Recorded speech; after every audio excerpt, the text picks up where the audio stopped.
regarde ma montre, je me demande si je vais faire la bénédiction ou partager avec vous le message ce matin.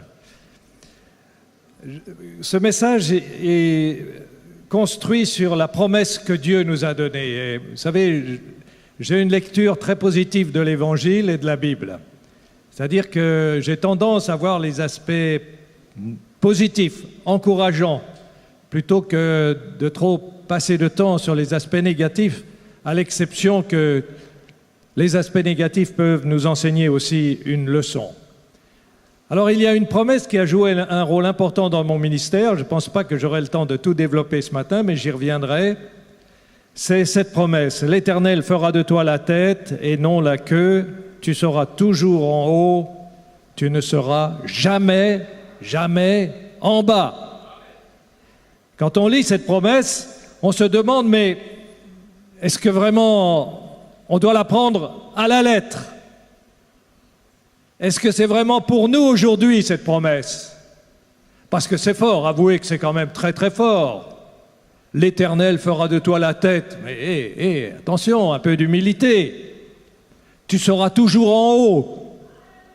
Vous voyez, ceux qui disent que l'Évangile rabaisse, je crois qu'ils devraient lire cette promesse plus souvent. Et ceux qui se sentent rabaissés par l'Évangile ou par la parole de Dieu devraient relire aussi cette promesse. Alors, question, est-ce que cette promesse est pour nous? Quelles en sont les conditions? Est-ce qu'on a des preuves que cette promesse s'est réalisée? Et pourquoi Dieu nous promet-il d'être la tête ici-bas? Je ferai de toi la tête, le sommet, et non la queue. Tu seras toujours en haut et jamais en bas. Alors cette promesse est-elle pour nous? Eh bien, il y a toute une série de promesses dans l'Écriture. On a tendance à les oublier. Vous voyez, on est souvent assez pessimiste. Nous, en tant qu'adventistes, on est plutôt pessimiste parce que la fin du monde doit arriver. On a tendance à faire la liste des signes des temps, toutes les catastrophes. On est devenus les champions du monde des catastrophes. C'est-à-dire qu'il n'y en a pas une qui nous échappe parce que, voilà. Et on vit, au lieu d'être des acteurs dans l'histoire, souvent, on est des spectateurs de l'histoire. Et on espère que l'histoire nous donnera raison, que ça ira de plus en plus mal. Et bien sûr, nous savons comment les choses vont finir. Mais n'empêche qu'il y a ces promesses. Et ces promesses, elles sont terre à terre. Elles sont pour nous là où nous vivons. Vous voyez, c'est des promesses faites pour notre vivant sur terre. Ton Dieu te comblera de bien. Tiens, te fera prospérer. C'est l'évangile de la prospérité. Non. Tout le travail de tes mains. Dieu fera prospérer tout le travail de tes mains. Ça, c'est des promesses, une promesse personnelle. Voici, je mets devant toi la vie et le bien, la prospérité, dans certaines traductions, la mort et la destruction. Ça, c'est une promesse globale. C'est pour le peuple d'Israël et pour nous. Mais ce n'est pas une promesse personnelle. C'est quand même une promesse. Vous voyez, les promesses que nous lisons dans la Bible, et en particulier dans l'Ancien Testament, elles sont pour nous. Elles sont pour le peuple d'Israël, qui sort de l'esclavage, mais elles sont aussi pour chacun de nous. Elles sont pour vous ce matin, elles sont pour le pauvre, comme pour le riche. Elles sont comme le chef, comme le serviteur. Alors, le contexte, il faut savoir qui a donné cette promesse. Parce que vous savez, en période électorale, si vous écoutez les candidats, qu'est-ce qu'ils font comme promesse? On se demande, mais où ils vont trouver tout cet argent? 3 milliards ici, 17 milliards ici, 25 milliards ici, 30 milliards ici. Mais on ne sait déjà plus comment payer ce qu'on doit payer, les dettes. On a déjà des dettes. Alors comment on fait pour accomplir toutes ces promesses? Non, mais là, c'est pas pareil. Vous voyez, celui qui fait la promesse, c'est Dieu. Et Dieu a des ressources. Il n'a pas de problème de budget, Dieu. Il a la puissance. C'est l'auteur de nos promesses. L'Éternel, c'est l'Éternel qui fera de toi. L'Éternel, c'est pas ton ami, c'est pas ton président, c'est pas ton patron, c'est même pas ton père ou ta mère, c'est l'Éternel fera de toi. Avec moi sont la richesse. Alors, qui est cet Éternel? Avec moi sont la richesse, dit Dieu. les biens durables et la justice. Donc Dieu possède tout. Dieu est puissant. Et quand Dieu fait une promesse, il est capable de la réaliser. Et en plus, quand Dieu fait une promesse, il tient sa promesse. Il tient ses promesses. Alors évidemment, dans chaque promesse, il y a des conditions. S'il n'y a pas de conditions, ça veut dire que la promesse est fausse. Si on dit qu'on va augmenter les retraites, on va augmenter les pensions, etc., et qu'il n'y a aucune condition, il ne faut pas marcher. C'est trop beau pour être vrai.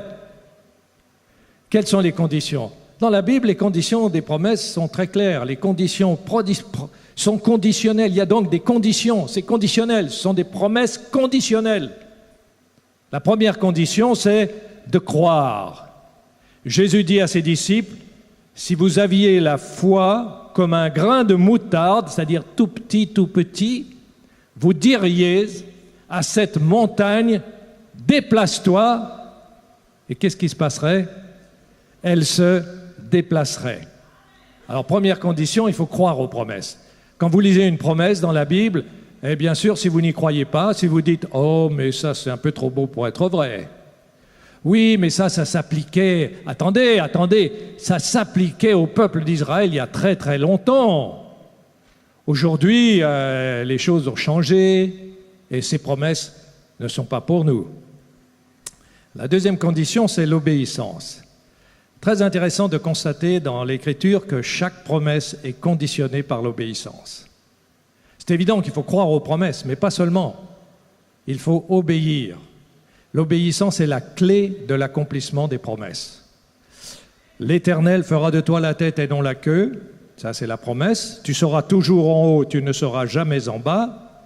Et la condition maintenant, lorsque tu quoi?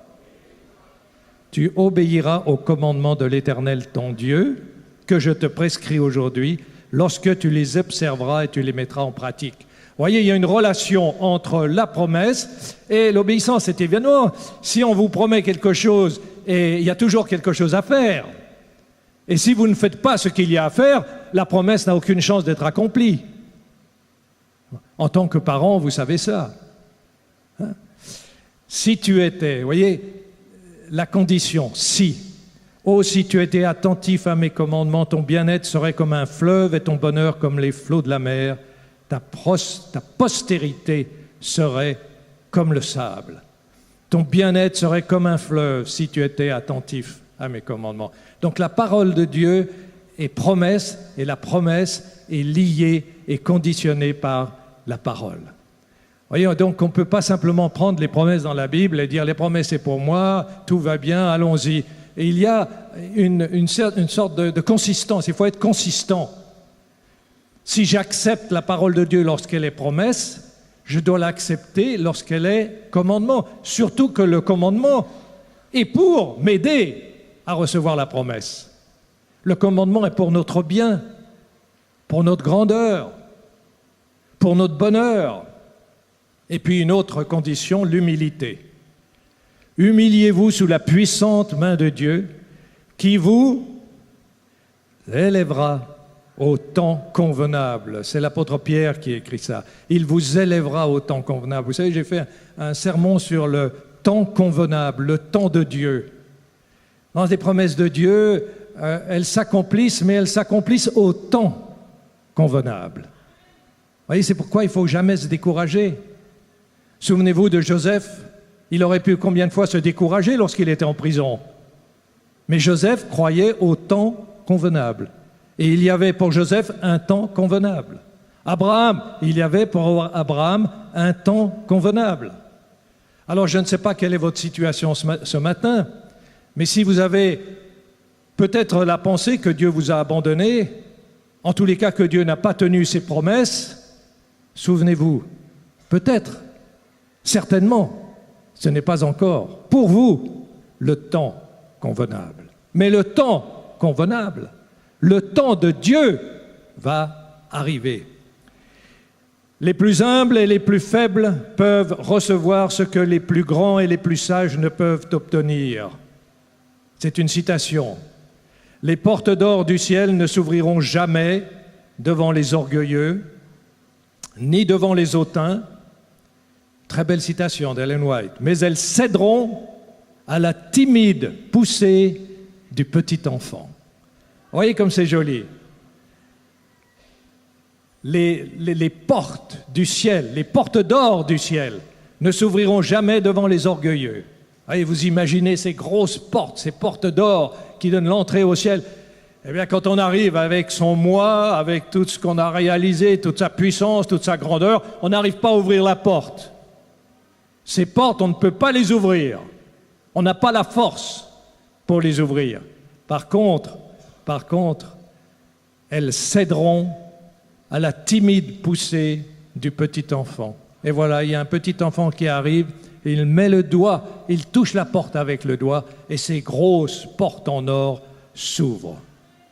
Donc, retenons que les promesses sont conditionnelles. Dieu qui nous promet la tête nous met aussi en garde contre la désobéissance. Le peuple de Dieu est appelé à être la tête, mais s'il désobéit, qu'est-ce qui se passe? Il devient la queue. Et vous savez, dans cette promesse, il y a 1 ou 2 chapitres sur les promesses et il y a plusieurs chapitres sur les malédictions. Et c'est effrayant, ces malédictions. L'étranger est l'une des malédictions les pires pour ceux qui recevaient cette promesse, le peuple d'Israël. L'étranger qui sera au milieu de toi, c'est-à-dire qu'il y avait des étrangers au sein du peuple d'Israël quand Israël a quitté l'Égypte. L'étranger qui sera au milieu de toi s'élèvera toujours plus haut au-dessus de toi. Et toi pour qui la promesse était donnée mais qui ne l'a pas reçue, qu'est-ce qui se passera? Tu descendras toujours plus bas. Et lorsqu'on voit ce qui se passe aujourd'hui dans le monde, on peut se poser des questions. Vous savez, les statistiques, les sondages ont démontré que les pays les plus pauvres, c'est dans les pays les plus pauvres que les gens sont les plus optimistes. Et ce sont dans les pays les plus pauvres que les gens sont les plus croyants. Et ce sont dans les pays les plus riches que les gens sont les plus pessimistes. Mais c'est aussi là qu'ils sont les moins croyants, à l'exception des États-Unis. Tous les pays occidentaux qui sont de plus en plus sécularisés font partie de cette catégorie. Moins croyants et plus pessimistes. Quand vous pensez quelle est notre vie dans nos pays, si vous comparez, moi qui ai voyagé beaucoup, si vous comparez à la vie des autres, on devrait chaque matin quand on se lève dire « Merci Seigneur, merci Seigneur ». Je ne suis pas obligé de me sauver avec ma famille, de prendre une barque pourrie pour essayer de traverser la Méditerranée pour trouver un monde meilleur. Je vis bien où je suis. Merci Seigneur pour la maison. Merci Seigneur pour l'appartement. Merci Seigneur pour tout. On devrait sans cesse remercier Dieu.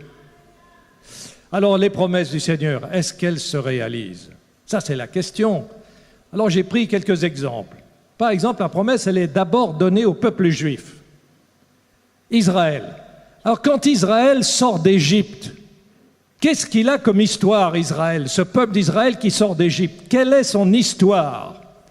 Quand il remonte 400 ans en arrière, quelle est leur histoire? Quelle est l'histoire du peuple d'Israël?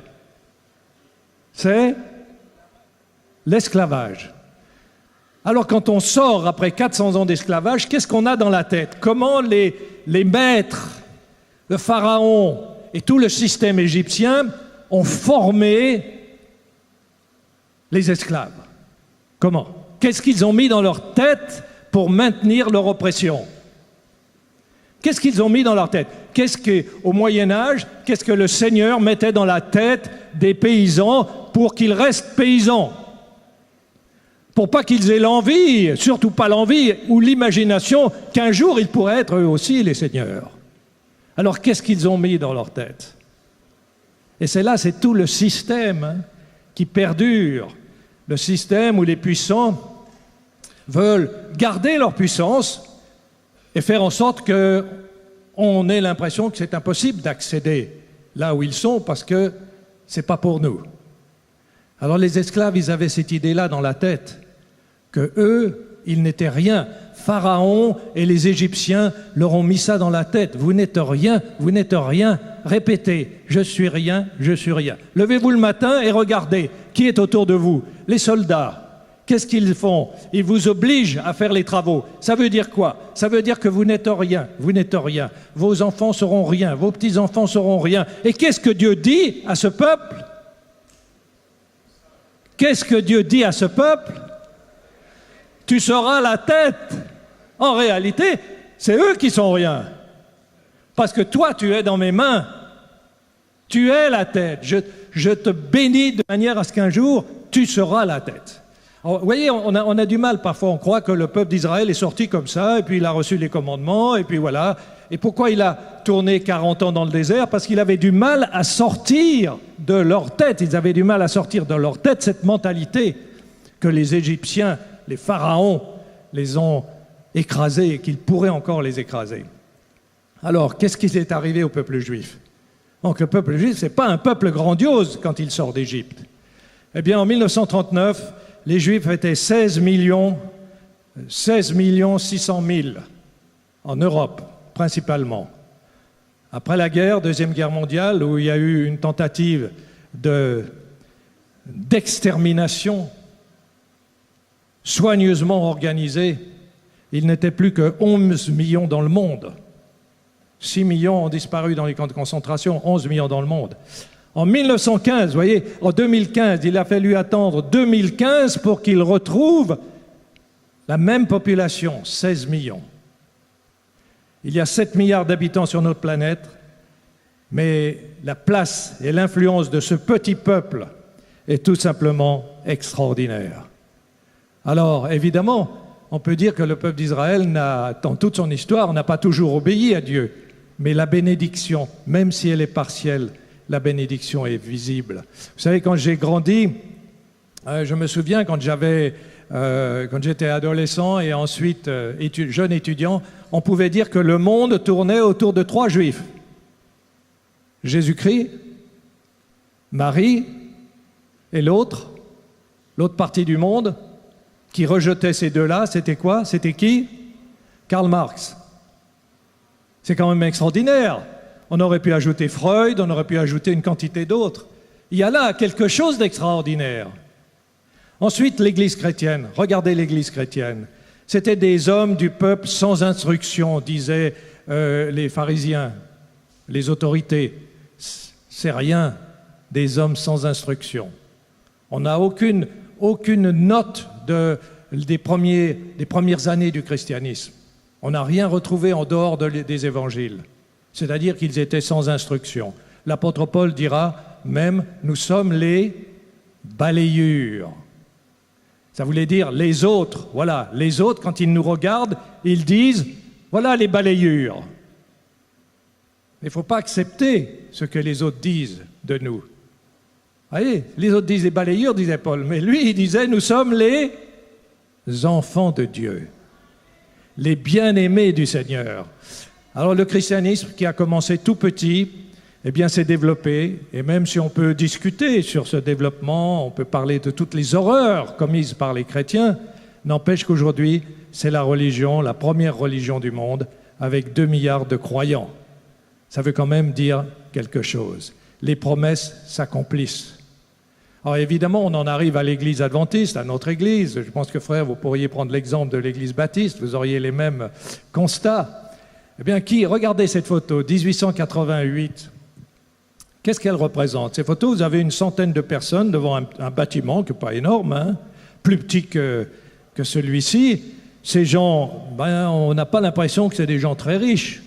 Ils sont simples. Hein. Et qu'est-ce qu'ils appellent cette réunion comment? Comment ils appellent cette réunion où ils se retrouvent, là, une centaine? Ils appellent ça la conférence générale. Conférence générale, vous imaginez, conférence générale de quoi? Vous êtes un petit groupe là, puis vous appelez ça conférence générale. Mais pour qui vous prenez? Conférence générale. Eh bien voilà, ce petit groupe, il a grandi, il se trouve aujourd'hui dans le monde entier. Et la dernière conférence générale, c'est celle que j'ai vécue à San Antonio. Aujourd'hui, il y a 19 millions d'adventistes, une trentaine de millions si on compte les enfants. répartis dans plus de 205 pays. Et l'Église a le premier réseau intégré d'institutions médicales, éducatives du monde protestant. Regardez, c'est quand même impressionnant. Nous avons amené des chefs religieux dans plusieurs de ces assemblées. J'avoue qu'un des responsables d'une grande église disait il n'y a que 2 églises dans le monde, des églises, je ne parle pas des organisations, 2 églises dans le monde qui sont capables de rassembler autant de monde, l'Église catholique avec les déplacements du pape et l'Église adventiste. Et puis, de plus en plus, cette petite Église, eh bien, elle fournit dans les États, elle sert les États, elle produit des présidents, des ministres, des ambassadeurs. Et cette petite Église qui commençait comme rien du tout, elle est reçue même.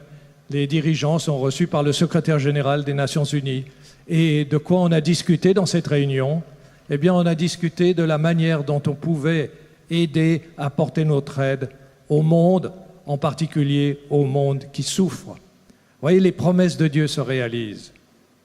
Si Dieu nous promet « vous saurez la tête et non la queue », ce ne sont pas des paroles en l'air. Alors je vous invite à faire cette expérience. Moi, je l'ai faite. J'ai fait cette expérience en 2006. J'ai redécouvert cette promesse « je ferai de toi la tête et non la queue ». Et je l'ai appliquée dans mon ministère. Vous voyez, c'était en 2006, je venais d'être élu pour la 3e fois à la conférence générale, à la charge du département des affaires publiques et de la liberté religieuse. Et je me demandais ce que j'allais faire après 10 années, mais qu'est-ce que je peux faire? Il faudrait quand même apporter quelque chose de nouveau, mais je ne voudrais pas qu'on tourne en rond. Et puis j'ai eu cette idée que, au lieu d'avoir, quand on organise des rassemblements sur la liberté religieuse, au lieu d'avoir 50 personnes ou 200 personnes, ou maximum qu'on avait à l'époque, c'était 300 personnes, pourquoi ne pas rêver grand? Je venais de la jeunesse, du département de jeunesse, et on voit grand dans le département de jeunesse. Pourquoi ne pas voir grand et remplir un stade? Alors là, c'était du délire pour beaucoup. On a déjà du mal à remplir une salle, alors un stade pour la liberté religieuse, vous imaginez. Et j'en ai parlé à un collègue, et là, j'ai vu comment Dieu accomplissait ses promesses. Pour réaliser ce projet, cette vision, il fallait un homme qui ait l'expérience des grands événements. Et cet homme, par hasard, se trouvait être nommé à la responsabilité de la liberté religieuse et des affaires publiques, alors qu'il ne savait pas pourquoi il était là. Quand je l'ai rencontré, il m'a dit « Mais moi, je n'ai jamais rien fait dans la liberté religieuse. Qu'est-ce que je fais là ?» Et je lui ai dit « Écoute, j'ai une vision, pas une vision, mais j'ai un projet, j'ai un rêve. » Et je lui ai expliqué. Et je lui ai dit, écoute, tu vois, si on était en 2006, si en 2009, on pouvait remplir un stade, pas un gros stade, un petit stade avec 10 000 personnes, 2009, 10 000 personnes, qui viendraient pour célébrer la liberté religieuse, ce serait fabuleux. Et il me regarde, et il me dit quand? J'ai dit 2009. Il me dit, mais pourquoi tu veux attendre 2009? J'ai dit, mais parce que, je ne sais pas si tu es au courant, mais il n'y a pas beaucoup de gens qui sont intéressés. Quand on fait des rassemblements, on n'a pas beaucoup de monde. Il m'a dit, mais on peut faire ça. Dans 6 mois, on fait ça. Alors il m'emmène voir un stade. Et vous voyez, quand je regarde ce stade, je me dis, si on remplit juste la section verte, ce sera un miracle. Un miracle. Parce qu'on n'a jamais vu ça, la section verte. Mais je ne lui ai pas dit parce que je n'ai pas voulu le décourager. Je me suis dit, le pauvre, si je lui dis « ça ne marchera jamais, arrête, tu ne sais pas où tu vas, ça ne peut pas marcher, ici c'est pas comme là-bas, etc., etc. » Non, je lui dis « allons-y ». Mais dans ma tête, je me disais « si on remplit la section verte, alors je serai content ». Et voilà ce qui s'est passé. 6 mois plus tard, non seulement le stade était plein, mais il y avait, selon la police, une vingtaine de milliers de personnes qui voulaient rentrer. Alors on a vu que j'ai réalisé à ce moment-là que les promesses de Dieu s'accomplissent.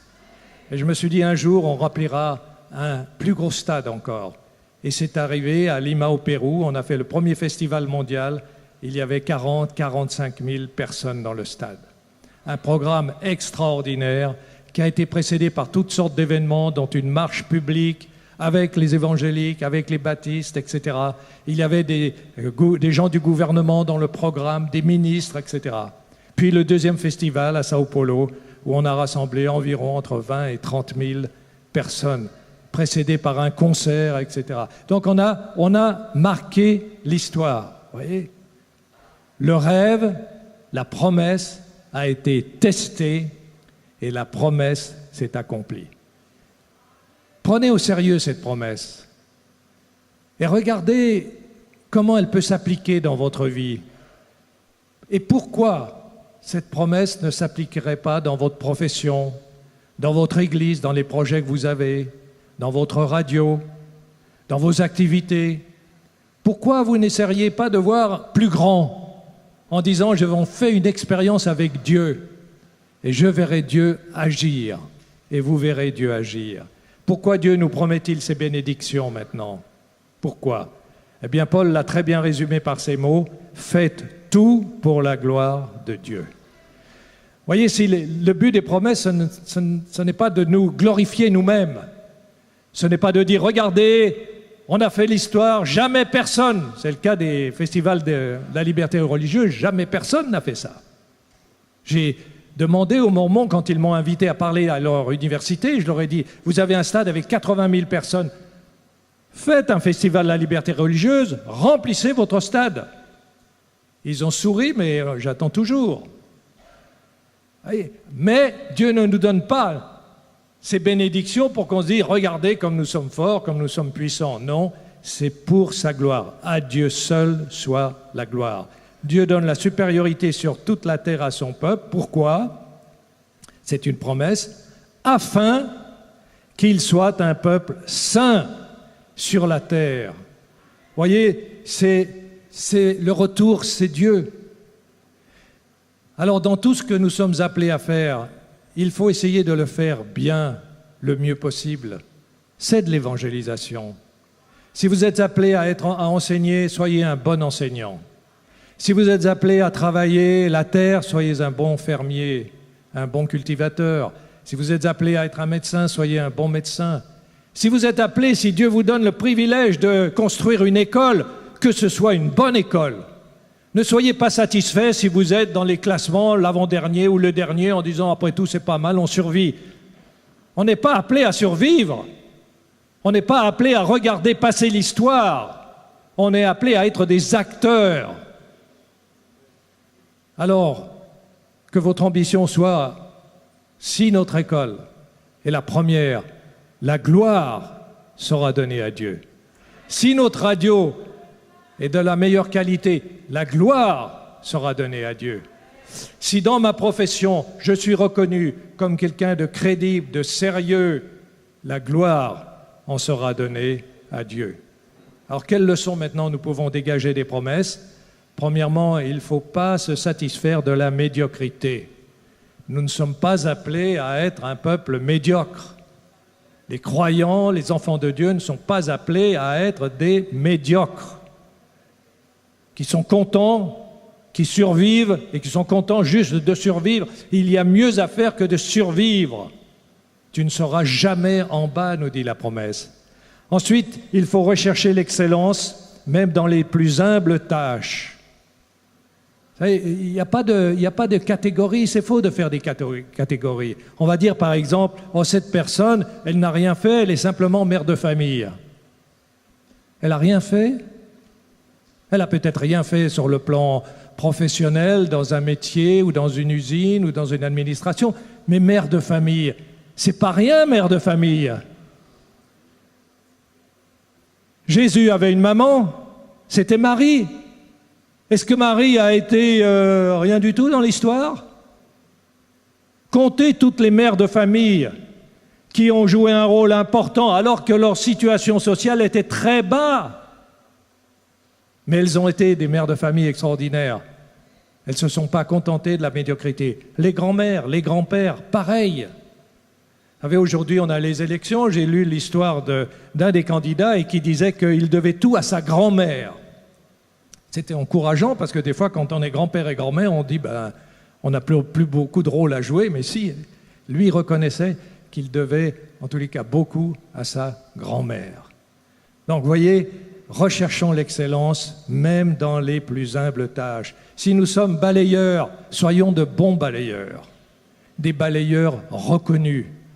Si nous sommes femmes de ménage, soyons des femmes de ménage ou des hommes de ménage de confiance. Ceux qui nous emploient pourront dire « j'ai confiance en lui, j'ai confiance en elle, ils font un bon travail, on les reconnaît ». Et ensuite, ne considérons pas la réussite sociale ou professionnelle comme l'objectif suprême de notre vie. Voyez, Dieu voit les choses différemment. Quand nous parlons de la tête, nous voyons des gens qui ont des positions de richesse, de puissance. Mais il n'y a pas que ça. Il n'y a pas que ça. Si vous faites bien votre travail là où Dieu vous a placé, vous serez la tête, là où Dieu vous a placé. La position sociale, c'est quelque chose de tout à fait différent, mais elle n'est pas exclue. Elle n'est pas exclue. Vous voyez, il faut vivre avec cette promesse. La richesse, le succès, la grandeur, ça, ce sont des à côté, ce ne sont pas des objectifs. Ce ne doit pas être un objectif, la richesse de notre vie. Car toutes ces choses, dit Jésus, ce sont les païens qui les recherchent. Votre Père Céleste sait de quoi vous avez besoin. Vous voyez, votre Père Céleste sait de quoi vous avez besoin. C'est-à-dire que ce n'est pas exclu, nos besoins ne sont pas exclus des bénédictions de Dieu. Et il dit, cherchez premièrement le royaume des cieux. C'est le plus important. Et il dit, et toutes ces choses. Qu'est-ce qu'il ajoute? Est-ce qu'il dit toutes ces choses ne sont pas importantes, vous n'en aurez pas? Vous seront donnés. Matthieu, c'est la parole de Jésus. Voilà. Alors Dieu tient ses promesses, c'est le message que je voulais vous donner ce matin. Il tient ses promesses quand nous avons des projets. Voyons grand, soyons réalistes, comme on l'a dit vendredi avec la diplomatie, mais voyons grand, soyons ambitieux. On n'a pas le droit d'être des médiocres quand on est des enfants de Dieu. Entrons dans la grande aventure des promesses de Dieu, pour nous et pour sa gloire. Restons fidèles, quoi qu'il arrive, et nous verrons, frères et sœurs, la promesse se réaliser. Et souvenons-nous, le Dieu qui promet, notre Dieu, qu'est-ce qu'il fait, notre Dieu? Il tient ses promesses. Amen.